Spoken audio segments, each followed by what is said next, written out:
যুক্তরাষ্ট্র সফররত ইসরায়েলের প্রধানমন্ত্রী বেনিয়ামিন নেতানিয়াহুর সঙ্গে মঙ্গলবার হোয়াইট হাউসে যৌথ সংবাদ সম্মেলন করেছেন মার্কিন প্রেসিডেন্ট ডোনাল্ড ট্রাম্প।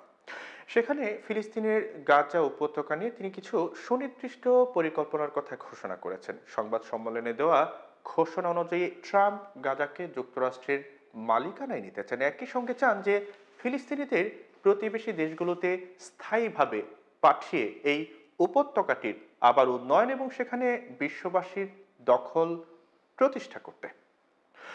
আজকের প্রতিবেদনে আমরা ট্রাম্পের এই বিস্ময়কর পরিকল্পনার গুরুত্বপূর্ণ দিকগুলো তুলে ধরার চেষ্টা করব। এই ঘোষণায় সবচেয়ে গুরুত্বপূর্ণ বিষয় সেটি হচ্ছে যে ডোনাল্ড ট্রাম্প বলেছেন যে যুক্তরাষ্ট্র গাজার নিয়ন্ত্রণ নেবে এবং এর উপর তার মালিকানা প্রতিষ্ঠা করবে।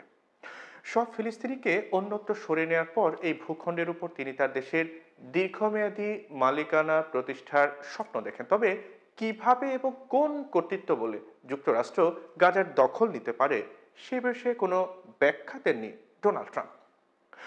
গাজাকে মৃত্যু এবং ধ্বংসের প্রতীক বলে উল্লেখ করেছেন মার্কিন প্রেসিডেন্ট। গাজার বাসিন্দাদের অন্য কোথাও যাওয়ার জায়গা নেই বলেই তারা সেখানে ফিরতে চান, এমনটা দাবি করেছেন তিনি। ট্রাম্প বলেছেন যে মানবিক হৃদয় ও ধন সম্পদ নিয়ে প্রতিবেশী দেশগুলোতে গাজায় বসবাসকারী 18 লাখ ফিলিস্তিনির চলে যাওয়া উচিত।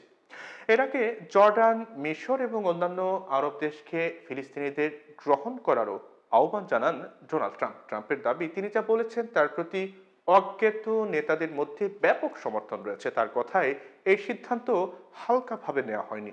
তিনি আরও দাবি করেছেন যে এই ভূখণ্ডের উপর যুক্তরাষ্ট্রের মালিকানা প্রতিষ্ঠার ধারণা নিয়ে তার দেওয়া বক্তব্যকে সবাই পছন্দ করেছেন।